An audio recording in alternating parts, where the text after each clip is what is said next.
नमस्कार विद्यार्थियों। हम पढ़ रहे थे प्रश्नावली 6.2 कक्षा 10 में त्रिभुज की समरूपता वाला चैप्टर जो है वो, और उसमें क्वेश्चन नंबर 1 से 2 तक हल कर लिए थे। क्वेश्चन नंबर 3 अब हम हल करेंगे आज। इसमें आकृति दे रखी है हमको, एल एम समांतर है सी बी के और एल एन समांतर है सी डी के। तो हमें सिद्ध करना है ए एम बटे में ए बी बराबर है ए एन बटे में ए डी के। तो ये हमको सिद्ध करना है, बताना है। तो देखो इसमें क्या करना है कि ये भुजा जो है एम एल वो बी सी के समानांतर दे रखी है, और इधर एन एल जो है वो सी डी के समानांतर हमें दे रखी है। तो दो त्रिभुज बन रहे हैं ए बी सी, और इधर बन रहा है ए डी सी। तो इन दोनों त्रिभुजों में अलग अलग हेल्स प्रमेय लगाएंगे, और फिर इनमें क्या संबंध बैठ रहा है उसके अकॉर्डिंग हम इसको आगे हल करेंगे। और ये इस प्रकार के जो क्वेश्चन है इनमें क्या है कि आपको आकृतियों से पहचान करना सीखना है कि ये क्वेश्चन हल कैसे होगा। तो बार बार प्रैक्टिस करोगे तो आकृतियां ये जो है वो आपके समझ में आने लग जाएगी, और सॉल्यूशन भी इसके आने लग जाएंगे। तो सबसे पहले हमें लिखना है कि क्या दिया है प्रश्न में हमको। हमें दिया है एल एम, ये निशान समानांतर का समांतर है सी बी के, वह एल एन जो है वो समानांतर है सी डी के।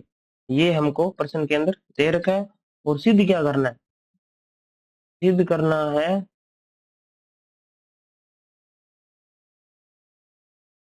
ए एम भाग में ए बी और बराबर ए एन भाग में ए डी।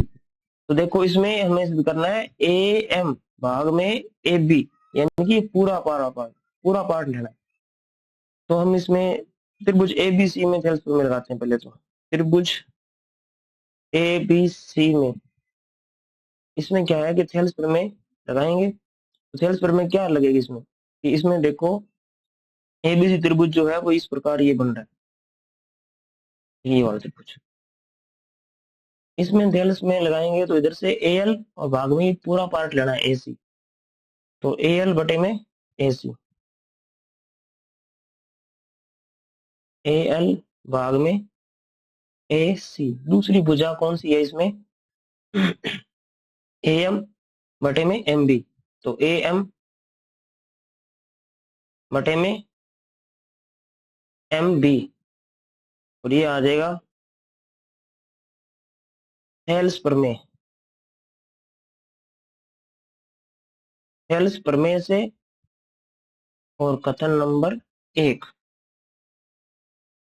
समीकरण नंबर 1 मान लेते हैं इसे। फिर हम करते हैं इसे दूसरी आकृति को लेके। आकृति दूसरी कौन सी, आकृति ए सी डी, त्रिभुज ए सी डी में, त्रिभुज ए सी डी में इसमें भी हम थेल्स प्रमेय लगाएंगे।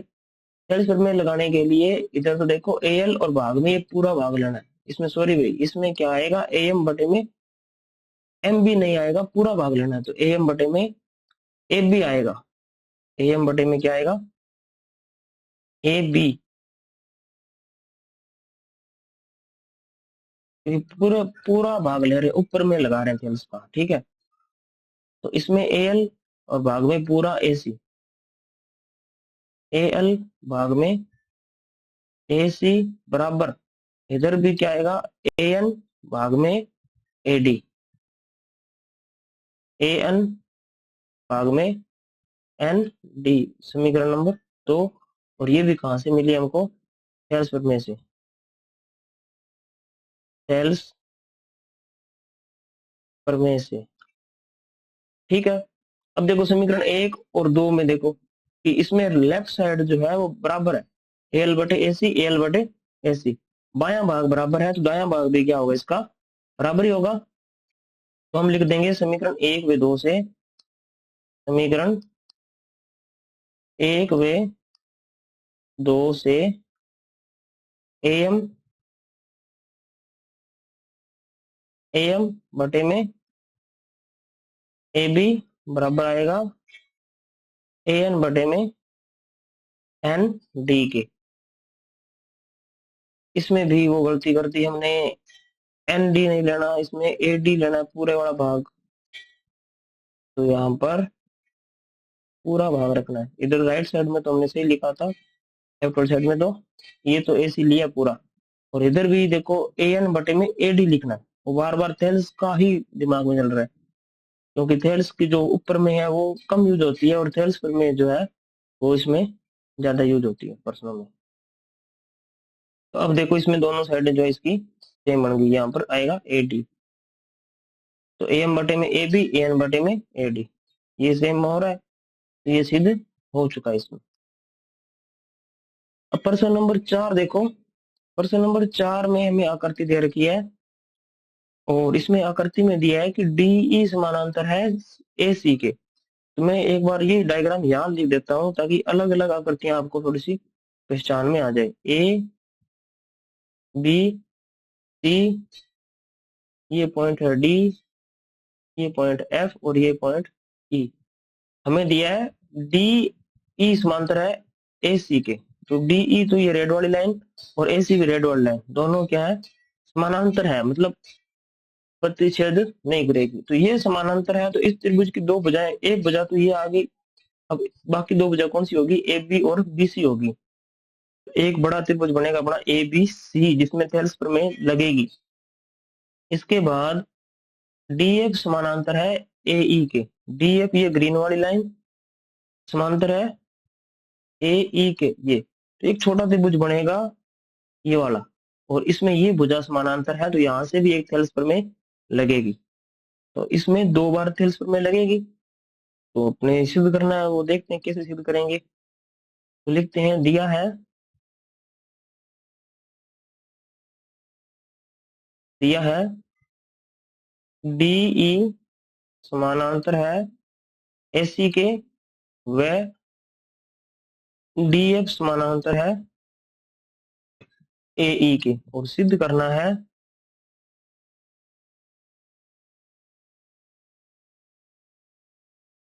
सिद्ध करना है बी एफ भाग में एफ ई बराबर बी ई भाग में ई सी।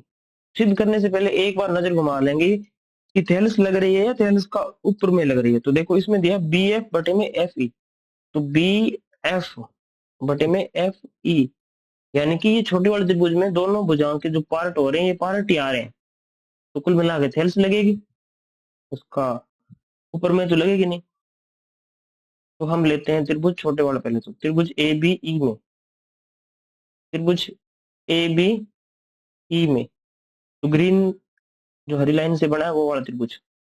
इसमें देखो ए बी ई, इसमें सेल कैसे लगाएंगे अपने, इस बिंदु से लगाएंगे बी बिंदु से। तो बी बिंदु से क्या आएगा, बी डी भाग में डी ए, बी डी भाग में डी ए बराबर क्या आएगा, बी एफ भाग में एफ ई, बी एफ भाग में एफ ई, ये आई समीकरण नंबर 1। और ये इसमें यूज किसका किया हमने, थेल्स प्रमेय का। तो थेल्स प्रमेय से अब त्रिभुज बड़े वाला लेना है, त्रिभुज A B C.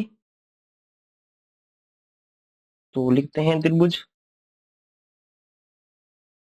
A B C में, ए बी सी में क्या करना है, में भी थेल्स प्रमेय ही लगानी है हमको।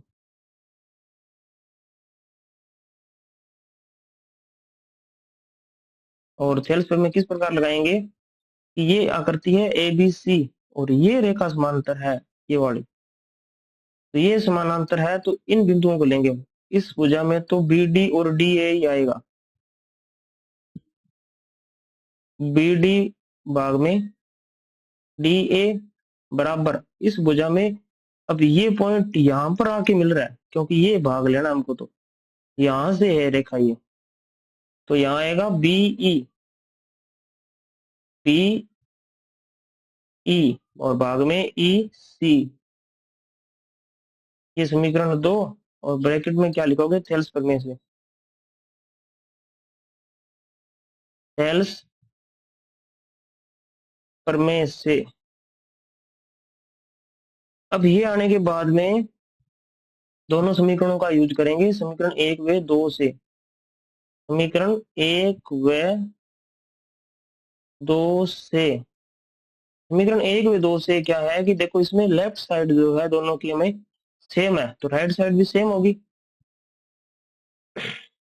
तो राइट साइड क्या है, डी एफ बटे में एफ ई, ये वाली राइट साइड, और इधर राइट साइड ये वाली बी ई बटे में